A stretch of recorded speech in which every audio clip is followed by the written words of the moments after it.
Hey, I'd first like to sincerely thank the folks at the Center for Applied Environmental Science, especially Lauren and Abel for this webinar. It's very timely. A couple months ago, I read an article on carbon capture and storage, and the author was saying this sure feels like 2007, 2008 at the advent of the hydraulic fracturing. So I'm not sure if carbon capture and storage is really going to take off to the same degree as hydraulic fracturing, especially with all the subsidies. But this is certainly a very timely time to do this webinar. So the talk is going to be basically broken down into four areas. First question is, what exactly is geologic storage of CO2? The second part is what federal regulations govern geologic storage of CO2. Third part is what are the basic technical aspects of geologic storage of CO2? And the fourth is to pose a question, are abandoned wells a concern for impacted groundwater resources and release to the atmosphere with carbon capture and storage? When you look at synthesis documents on carbon capture and storage, usually the two main risk factors for leakage are pipelines and abandoned wells. So, Stephen had talked about pipelines, so I think it's appropriate to at some point discuss abandoned wells. So to store CO2 in subsurface media, storing it as a gas would require too much space, so you essentially have to compress it. So this figure on the right-hand side here with this large balloon, for a given mass of CO2 and a relative volume of 100, you have to really compress that down to get it to a supercritical fluid to be effective as for pore space storage. So to get to a supercritical fluid, you essentially have to reach the critical point at about 31 degrees centigrade and 7.4 megapascals, which is about 1074 psig. And to get there, you have to go a depth below subsurface media of about 800 meters, which is around 2,600 feet. So drawing your attention to the top left-hand figure, this is a phase diagram for CO2. And you can see at low pressures, like at atmospheric pressure is 0.1 megapascals. And as you pressurize CO2, it goes into a supercritical phase. If you look at the density of CO2 as a supercritical phase, depending, of course, on the temperature and the pressure, it's around 600 kilogram per cubic meter, or maybe as much as 800. The density of pure water is 1,000 kilogram per cubic meter. For brine, it's closer to 1,200 kilogram per cubic meter, which essentially means that supercritical CO2 is buoyant. And so what that effectively means is that you need a confining geologic layer to keep it down there. And it means too that because it's buoyant, that supercritical CO2 will continue to move in time. So once you have a confining layer, if there's a confining layer with a dip, it's going to continue to move along that dip. So the stratigraphic layer is pretty important. With the figure on the lower left-hand side there, on the y-axis is viscosity, and on the x-axis is temperature.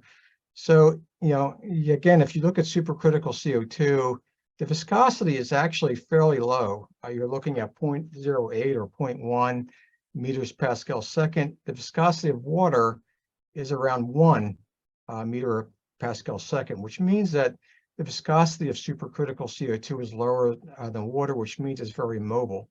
So those two fundamental properties are pretty important. Supercritical CO2, when it's stored in subsurface media, is mobile and it's buoyant. So there are four recognized trapping mechanisms for CO2. The first is structural and stratigraphic. So I'll draw your attention to the figure on the top left here, especially the one in the center. So that's an anticline. So usually in depleted oil and gas fields, when we're talking about storage of supercritical CO2, you're talking about some kind of anticlinal structure.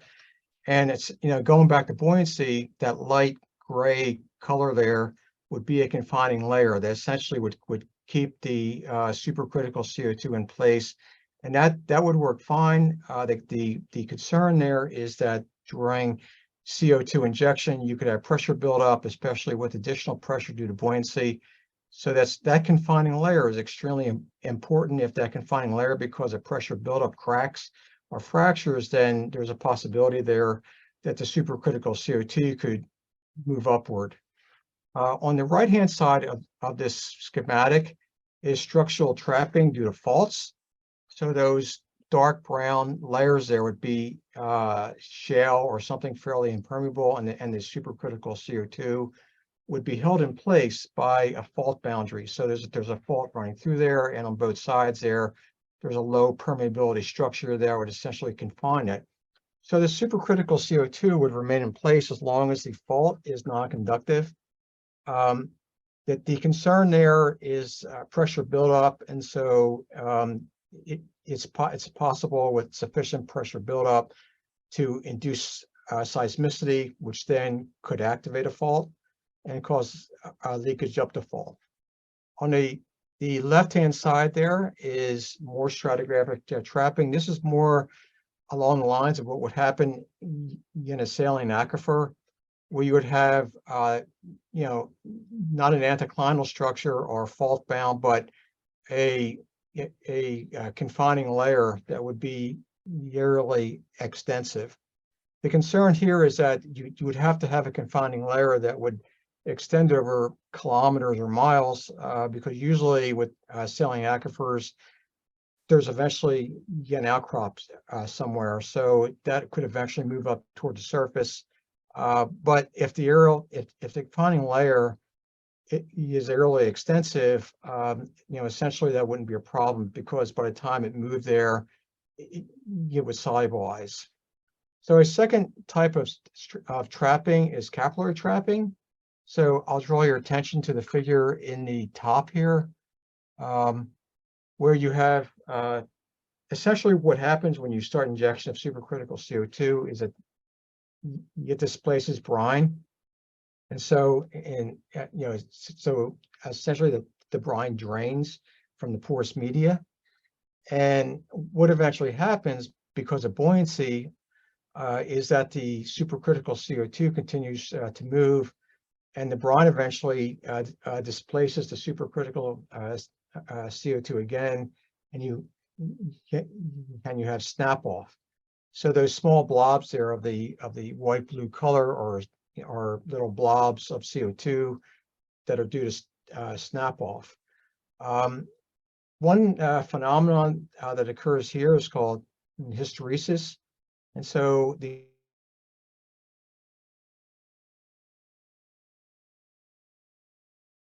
whether the brine is imbibing, it's actually displacing CO2, or whether the brine is draining. So a third type of solubility of trapping is solubility trapping.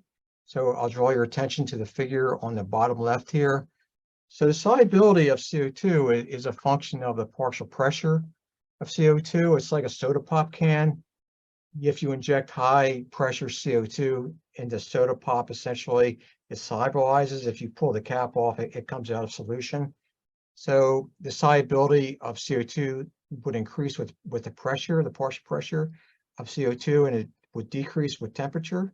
So essentially what's happening here with the schema of the equation, which Stephen had pointed out, is that CO2 goes to carbonic acid, which then goes to bicarbonate, which then goes to carbonate. With this other figure on the bottom left-hand side here is the effect of salinity on solubility. So pure water CO2 is much more soluble in pure water than it would be in brine. So on the y-axis here is the relative solubility of CO2 to pure water. So at the top is 1. At the bottom here, it's a very dense brine, so it's much less soluble. The TDS level for an underground storage of drinking water is 10,000 milligram per liter, which is around 1% TDS. So CO2 is still fairly soluble there. For a heavy brine, like 200 grams per liter or 300 grams per liter, where the TDS weight is say 20 or 30%, then the solubility is just a fraction of what it would be at pure water. So the fourth type of trapping is mineral trapping. And so that would be when there's calcium or magnesium or iron, either in solution or associated with porous media, that they would actually form carbonates. And so this is generally considered the most long-term stable form of trapping. So there's, at this figure here, back to the right-hand side, you're looking at the storage security. So structural and stratigraphic would be the least secure. It would only take a well penetration or leakage to the surface, and then residual trapping and solubility. And mineral trapping would be a lot more secure. The most secure is mineral trapping, which occurs over hundreds or thousands of years. So it takes a really long time to have mineral trapping and to solubilize CO2. But the longer that it's we can keep it there, the better. So in terms of storage, it's likely that storage will start in depleted oil and gas fields. So this figure on the left-hand side shows, the locations of depleted oil and gas fields. So with the Appalachian Basin, there's a lot of depleted oil and gas fields. That's Pennsylvania, Western PA, West Virginia, Ohio, Oklahoma and Texas, Kansas, and then various other areas scattered across the country. So the problem with that is that it's geographically limited. One good thing perhaps is that there's confining layers there that have prevented the migration of hydrocarbons like natural gas for millions of years, which is a good thing. Something else which is good is that there's extensive well log data, seismic surveys, wireline data. The infrastructure is already in place. One major concern, though, is abandoned wells. These depleted oil and gas fields are going to have many abandoned wells, and sometimes they're hard to locate. They're constructed with materials that may not be able to withstand long-term exposure to supercritical CO2 or pressurized conditions, which essentially is going to happen when you pressurize a confined condition. So on the right-hand side, the storage in saline aquifers. The storage capacity in saline aquifers is at least 1 to 2 orders of magnitude greater than with depleted oil and gas fields. There's much more extensive availability for it across the country. The problem with saline aquifers perhaps is that they're much more poorly characterized. There's of course no real commercial development with saline aquifers. There's a need for a very extensive confining layer. And then there's concern about current use for, say, produced water disposal for Class 2 wells and with overpressurization. So here's some of the risk pathways associated with storage of supercritical CO2. Risk pathway would start at the injection well here. Concern might be that it could find its way back up to the surface, perhaps with degradation of the cement, with carbonation of cement, or you don't have a really good cement bond, leakage, corrosion, things like that.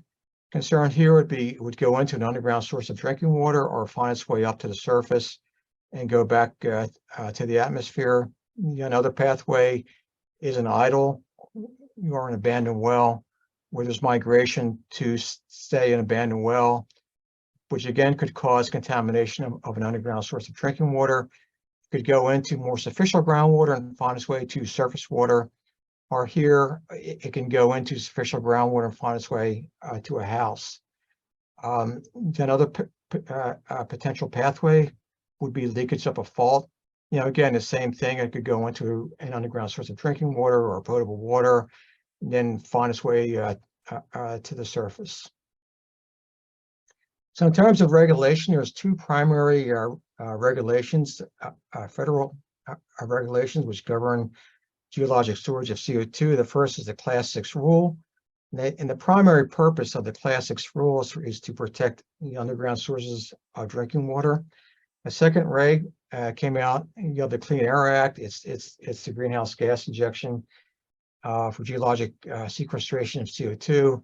And the purpose of subpart RR of that reg is to basically do a mass balance on CO2 to verify injection of CO2 and to keep it out, the surface.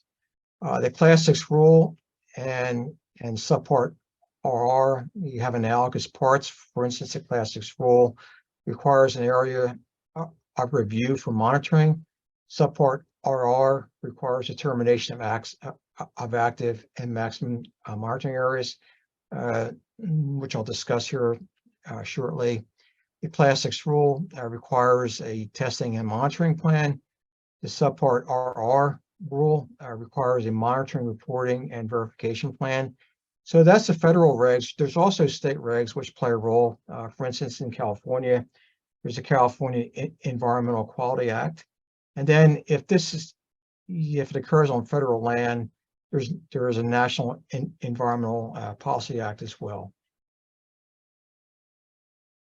So I just want to jump into site characterization quickly now.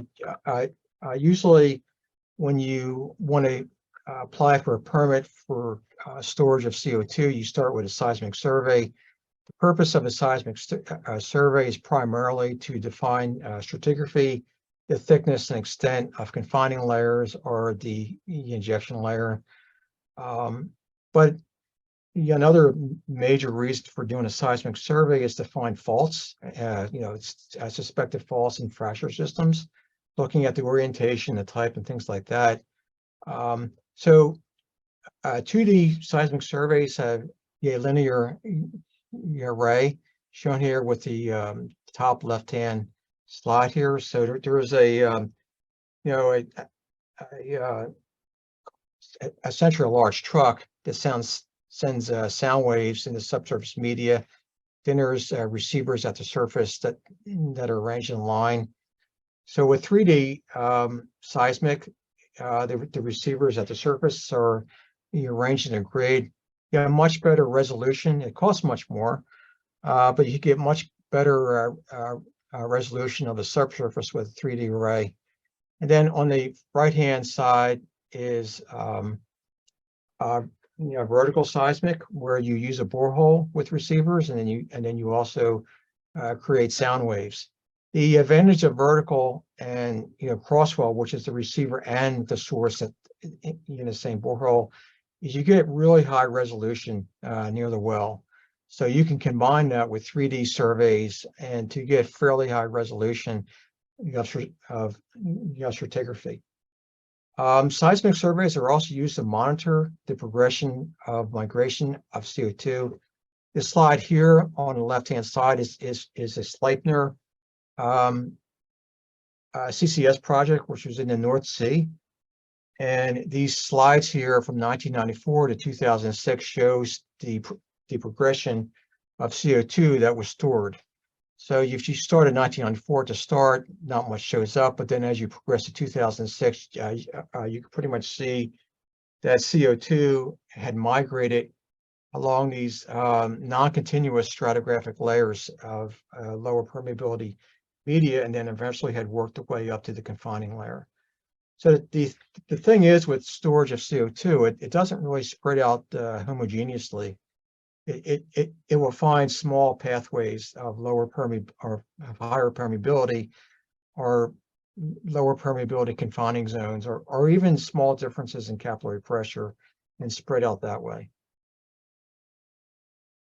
Part of site characterization is well logs, core samples, field testing, et cetera, et cetera.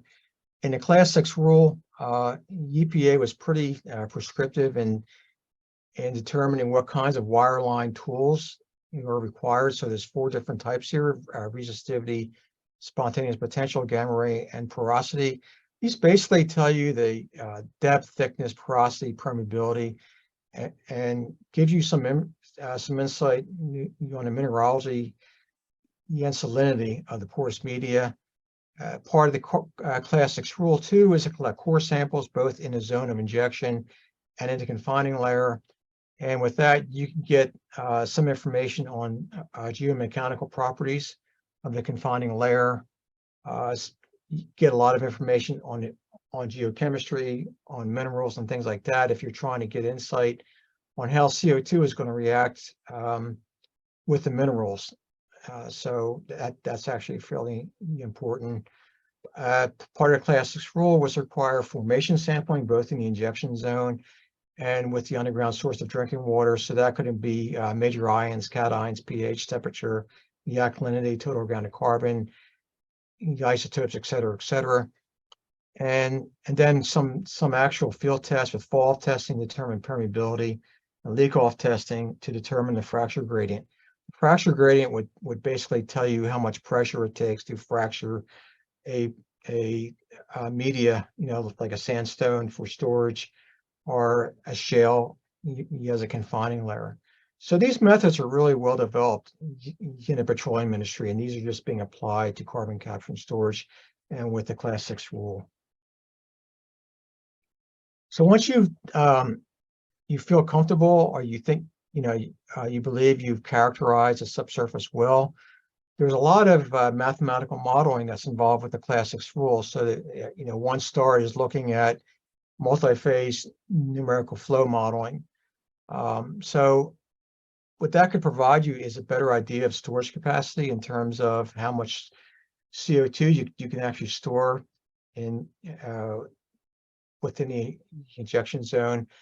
More importantly, though, it provides you a first estimate of the magnitude and aerial extent of free phase CO2 and pressure buildup. The limitations are going to be based really on pressure buildup in terms of how much pressure that you can inject without inducing seismicity, or how much pressure that you can inject without fracturing a confining zone. So pressure buildup is extremely important. The mathematical modeling provides you insight into how to monitor the system, where to locate monitoring wells, the timing of monitoring, et cetera. It would give you insight into trapping mechanisms, buoyancy, dissolution, getting back to hysteresis, and just pointing out again, especially with physical heterogeneity, CO2 is not going to just homogeneously spread out in subsurface media. This plot on the bottom here is a result of a numerical model which inserted heterogeneity, and just small differences again in capillary pressure, small differences in terms of non-laterally continuous confining layers are very important. When you do mathematical modeling, it's very important to do a sensitivity analysis. Very small differences in input parameters or initial conditions can make a huge difference in what you see with the model. And so, there's a potential there for someone, I guess a potential there for malfeasance with mathematical modeling, in that if you're really good at doing this type of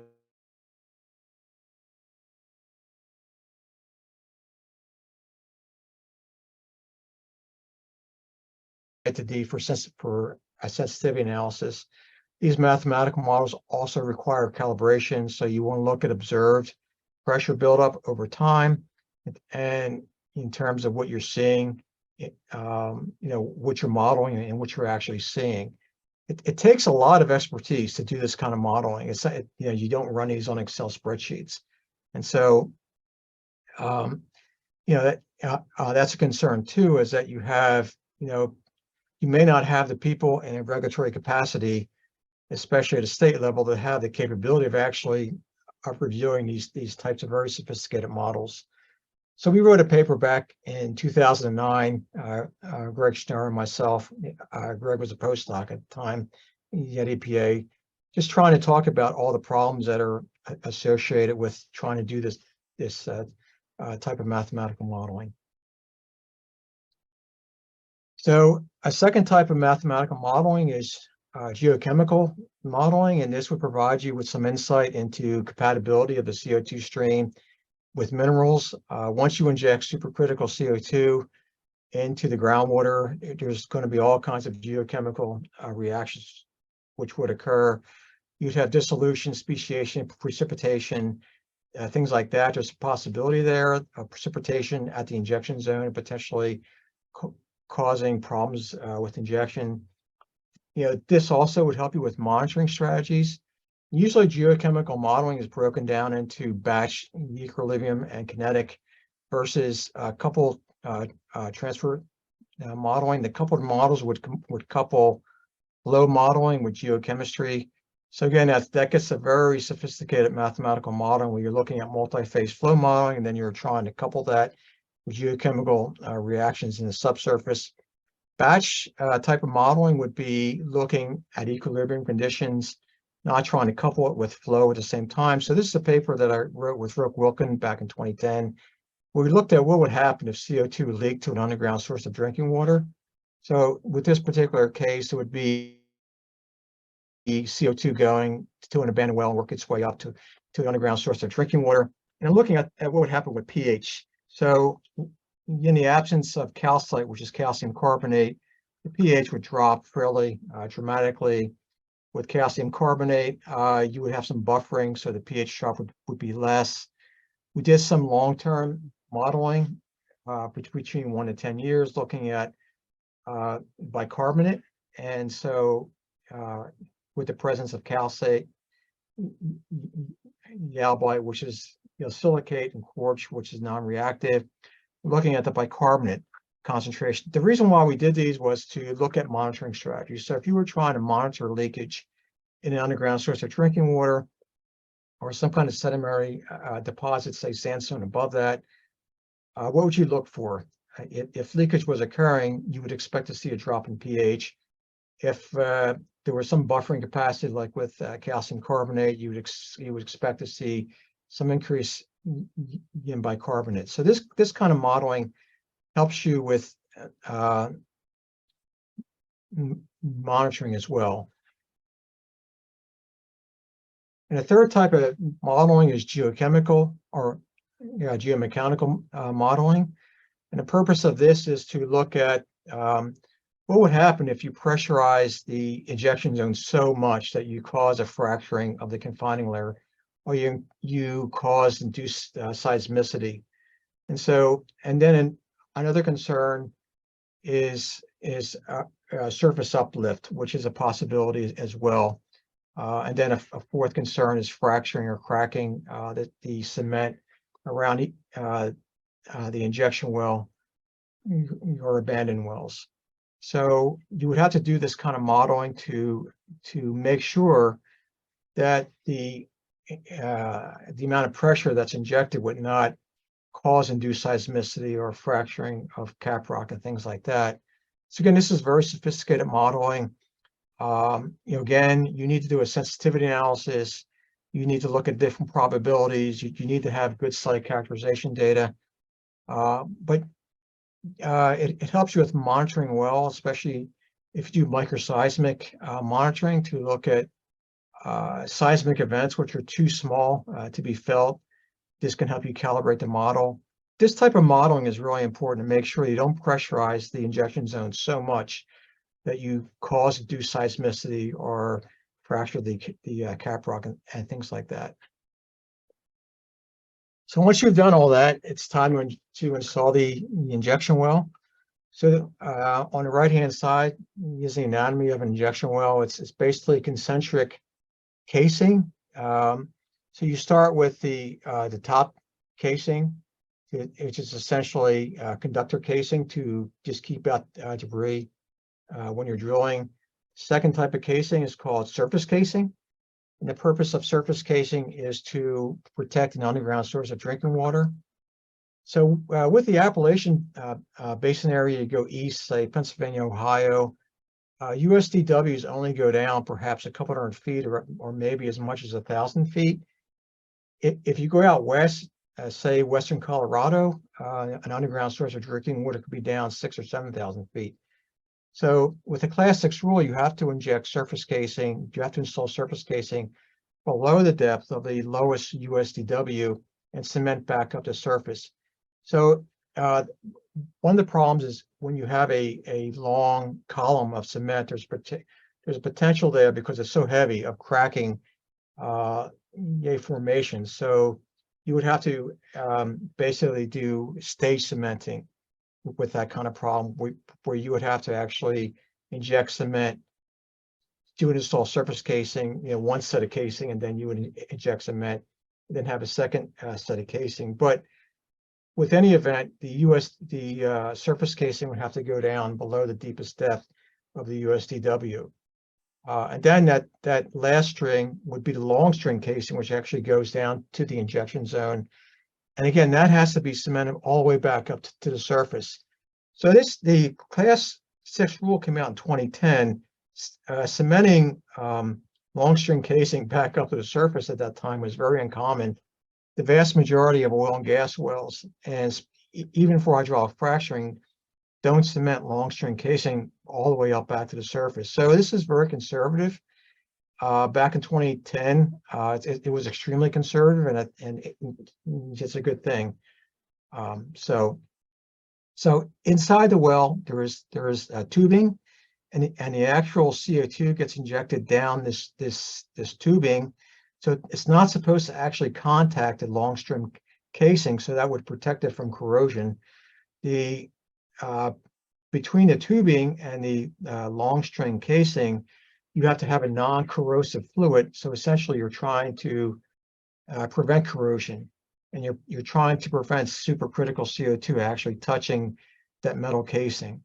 And then there's a packer there. That green square is a packer. So the packer would have to the packer materials would have to be compatible with supercritical CO2. But the whole objective here is to keep the supercritical CO2 away from the casing. And then that fluid between the tubing and the long string casing has to be pressurized at a greater pressure than the tubing pressure. So if for some reason there is corrosion within the tubing, the fluid that's between the long string casing and the tubing would flow into the tubing. It wouldn't flow into the casing. And that has to be continuously monitored. So there's two types of mechanical integrity testing that have to be done in accordance with the Class 6 rule to make sure that we don't have leaks. One is internal mechanical integrity testing, which essentially is making sure that you keep that space between the casing and the string there, the tubing and the string there, pressurized, containing a fluid. And the second is that prior to installing the tubing, you do a standard annular pressure test to check the casing itself to make sure the casing is not parted, that doesn't have holes in it, and things like that. So these are very commonly used tests in the petroleum industry. It's kind of surprising with the Class 6 rule, there was no specified applied pressure, temperature, and acceptable pressure loss. Usually with Class 2 disposal wells for produced water, at least when state regs, there's actually fairly specific regulations on the amount of applied pressure and the time you apply that pressure and the amount of acceptable pressure loss. Then there's external mechanical integrity testing, and external means outside the long string casing, so that now you're into the cement between the long string casing and the borehole. So the whole purpose of external mechanical integrity testing is to make sure that the supercritical CO2 doesn't get outside that cement and go into an underground source of drinking water. So there's a number of different types of external mechanical integrity testing which could be done. The Class 6 rule was actually fairly explicit and prescriptive in terms of an oxygen activation log, a temperature log, or noise log must be utilized. And to ensure, once the Class 6 well is installed, you have to do a cement bond, variable density log, to make sure that you have competent cement outside that long string casing and between the casing and the borehole wall. These same types of tests could be done with idle wells or abandoned wells that are not currently plugged. So when you're looking at monitoring in the area of review, which we'll talk about in a second, these same kind of tests could or should be done actually. and making sure when you plug and abandon a well or prior to plugging and abandon a well that you've checked for external mechanical integrity and things like that. So with the Class 6 rule, there's something called an area of review. That's defined as the area that requires monitoring away from the Class 6 well. So what's required there is you need to know the aerial extent of the free phase CO2 and the elevated pressure that would be capable of causing a rise in brine to the same depth of a USDW. So with this schematic here, you're essentially pressurizing an injection zone. That pressure propagates into media, and you assume there's an open conduit. There's really not one, or there shouldn't be one, but for the period of modeling this and looking at this area of review, you're assuming you're trying to basically estimate where that pressure could cause the brine at this point to move upward at the same depth of an underground source of drinking water. So if the USDW was this light tan color here, then this circle outside here with the area of review would encompass the area. So the area of review has to incorporate multiple injection wells. With the Class 6 well, each one is permitted individually, but when you calculate the area of review, if there's going to be more than one injection well, you have to consider all the injection wells. You have to consider the initial pressure of the groundwater system, the injection system. So if the system is under pressurized, and sometimes depleted oil and gas reservoirs you have under pressurized system, that's a good thing. You have more room or more room for error in terms of trying to pressurize the system up. If a system is already over pressurized, that's a big problem because you already have a highly pressurized system. Now, sometimes the case with saline aquifers, you already have a fairly highly pressurized system and you start injecting supercritical CO2. That's going to increase the pressure. So if there's any well penetrations and points of leakage, then that's going to really pressurize those points of leakage. And part of the area of review requires maps. So you're trying to map out the locations of all these well penetrations and things like that.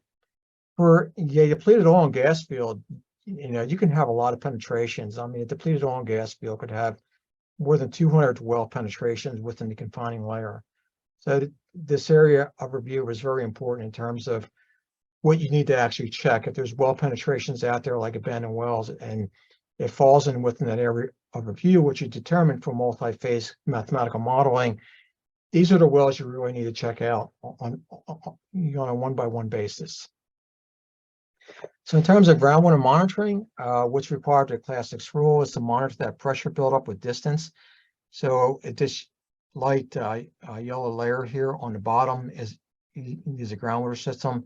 You have to monitor that pressure buildup with time and distance. Directly above that could be an above zone monitoring interval. So this might not be a USDW. It could be a zone above a confining layer that has brine as well.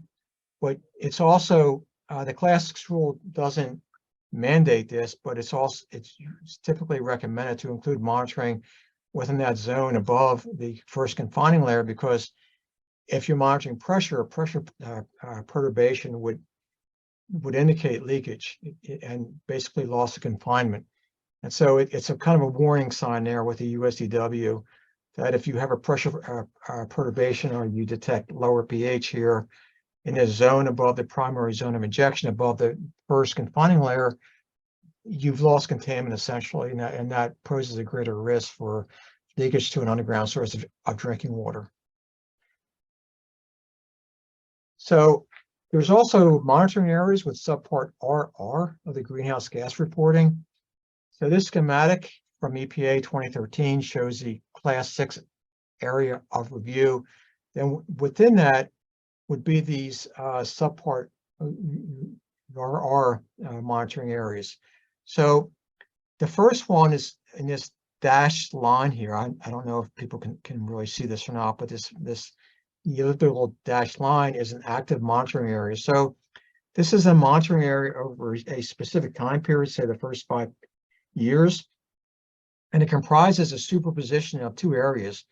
One is the expected free phase area at the end of the active monitoring area time plus 1/2 mile, and two, the expected free phase area after 5 years at the end of the AMA period. The reason why it's superposition of two different areas is because again, supercritical CO2 is buoyant, it moves. The point is here, you want to try and capture this whole area. Then there's a maximum monitoring area as well. And so that's the area at the end of injection that's equal to or greater than the area of free phase CO2. So these are the areas if you're worried about migration to the surface and you wanted to actually do surface monitoring, say with soil gas probes, or you want to do atmospheric monitoring, these are the areas in subpart RR, greenhouse gas reporting, that you would focus on. So the class 6 area for monitoring would be primarily groundwater. For the subpart RR would be primarily atmospheric and the shallow surface like the vadose zone, like soil. So some of the tests you might want to do is you could do atmospheric monitoring, you could do soil gas monitoring, you could set it up in a grid here, things like that. And for subpart RR monitoring, if you did soil gas monitoring, you'd be looking at these anomalies. If it's along a fault, you might see this linear type of anomaly. If it's near an abandoned well, you might see this spot anomaly. But this is the kind of monitoring which would be necessary. You could do flux monitoring with flux chambers and things like that. And now I'm going to jump into abandoned wells, getting back, just what I said initially. For leakage with geologic storage of CO2, this is generally considered, if it's going to leak, this is going to be the pathway in which leakage occurs. So like I said, it's a generally recognized leakage pathway for CO2. There's over 3.2 million abandoned wells within the United States. Well plugging that has evolved over time. Well plugging methods really didn't evolve until it passed the 1950s. There were no real standards until the mid-1950s when API came out with its first standards. Anything plugged prior to the 1950s is suspect. There's also concern abandoned wells could come into contact with free phase CO2. There's concern there of carbonation of cement. So what happens when you carbonate cement is that it's a solid structure, and then you weaken it with carbonation. It's still fairly impermeable, but after time, even a carbonated cement breaks down, and then you would eventually have leakage. So even with properly plugged abandoned wells, there's a concern that it may contain zones that could cause leakage. Like in this picture here, this is a properly plugged abandoned well, but there's also concerns of leakage outside the casing going up the borehole wall, leakage through cement, leakage between cement and the borehole wall. So there's concerns there. Even with a properly plugged abandoned well, there could be CO2, which could actually migrate out the well, outside the well, going up the borehole wall, outside cement. And then again, there's concern about carbonation. So first thing you got to do is find abandoned wells, and you start doing that with looking at state databases. You could do site reconnaissance. You can actually walk the field, and that's what we did. We sampled abandoned wells in Western PA for volatile organic compounds, and these are pictures. While we did that, this one well that's a piece of it's broke off is something that is fairly easy to find. In some cases, the casing has been pulled, so all you see is basically a hole in the ground. One way to find abandoned wells is with aeromagnetic surveys. So metal casing is going to show up as bullseye. So this figure in this left-hand corner here is showing casing showing up as bullseyes. Casing's been pulled, like in this hole here on the ground, it's not going to show up. A lot of the abandoned wells we saw were near streams. There's concern if you have brine coming up to the surface, it's going to flow right into a stream. In fact, one area where we did sample, there was actually brine coming up from an abandoned well, flowing right from the well, going right into a stream. And then sometimes as you're looking for abandoned wells, you can basically just smell them or see them. So this one on the right-hand side that's bubbling, we could smell that pretty far away. And that was right in back of a person's home. And we basically enclosed this well and sampled it. So I want to just point out a study that we just published a couple of weeks ago that summarized the results of us going out to Western PA and sampling the abandoned wells. Something like, I can't see that at the top there, it's being blocked, but something like 20,000 abandoned wells in PA have coordinates, or actually don't have coordinates. About 18,600 have coordinates. The DEP estimates there's over 200,000 abandoned wells in PA that do not have coordinates and that have not been located. So the problem here is that we don't know where most abandoned wells are actually located. And so we only, in this case in PA, I imagine Ohio and West Virginia are the exact same way, for really old well fields. You might only know 1/10 of where the, 1/10 the wells. You may not know where the vast majority of wells are actually located. And so we did a proximity analysis of wells in terms of how close they are to buildings. And what we found is that in Western PA, that about 3% of the abandoned wells that we could locate were within 10 meters of a house or a building. 23% were within 100 meters, about 300 yards of a building. And then we also looked at houses or homes in Allegheny County. We used tax records to distinguish buildings which may not be homes from homes. And we found that almost 10% were within abandoned wells were within 10 meters of a house. 41% were within 100 meters of a house. The absolute numbers that we have here are probably a lot less than what's actually out there. If you consider it's probably an order of magnitude more abandoned wells we can't locate what's actually there, you're talking about a lot of abandoned wells fairly close to people's homes, fairly close to buildings. This picture here on the left-hand side is us sampling an abandoned well right next to a house. Actually, I purposely, for privacy concerns, don't show the house. But this well that we're sampling was flowing methane or flowing gas at such a high rate that you could literally toss a match on it and it would, again, barbecue. So the flow rate of this thing was fairly high. So this is a concern. One concern for supercritical CO2 or CO2 in general next to homes is that it's a dense gas, so it will displace oxygen. So if you have supercritical or just CO2 gas moving into a basement, that's going to displace oxygen. I actually had a research project in Kansas when I was still working with EPA. Wasn't related to carbon capture and storage, but there was a case where CO2 was actually moving into people's houses and moving into people's basements. And what was happening was that the water heaters actually flamed out because the CO2 was displacing oxygen. And so that's something to actually worry about. Finally, one thing we need to do with abandoned wells, especially with these depleted oil and gas fields, is to make sure that if they've been plugged, that they're competently plugged. So at a minimum, you want a cement plug across the confining layer here, and you want a cement plug across the USDW, because as these schematics show from EPA, you can have leakage, through the confining layer if it's not plugged into a USDW. So then that gets into actually finding these things and then going back to virtually anything you can find in the record on well type, well construction, date drilled, especially if the well was drilled prior to the 1960s, plugging records, looking at how they were drilled, cementing, removal of mud, things like that, looking at potential compatibility of casing and cement materials, looking at cement bond logs, et cetera, et cetera. So looking at this flow chart, the first question is, can we find these things?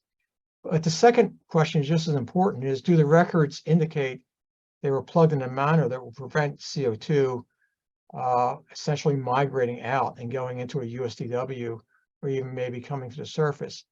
So you look at all this stuff, and I think it turns out to be a fairly subjective analysis, and that you decide, yeah, it looks like it's probably okay. There's no need for further action, or say, no, it's probably not okay. If you say no, you need to drill out the surface plug. And then you need to actually drill out the entire well again. You need to do all these testing. You need to do cement bond logs. You need to do internal, external mechanical integrity testing. So that's going to cost you $70,000 to $100,000 per well. And if you're looking at a depleted oil and gas field with over 200 abandoned wells, especially if they're plugged, that's a lot of money. So there's definitely going to be a tendency to say, well, it's probably okay, when in fact it may not be okay. And I just go back to, I think these will be very subjective types of analyses, where you have a professional, you look at everything you possibly can, you form a professional opinion about whether you think it's going to hold up or not. And then if you have that professional opinion, you just hope for the best. So with that, I'll stop. This is sampling one of these abandoned oil and gas wells on a very steep hill. Had to walk up and down this hill a bunch of times and found out that I'm not really in that good of a shape. So I'll stop here and stop sharing my screen.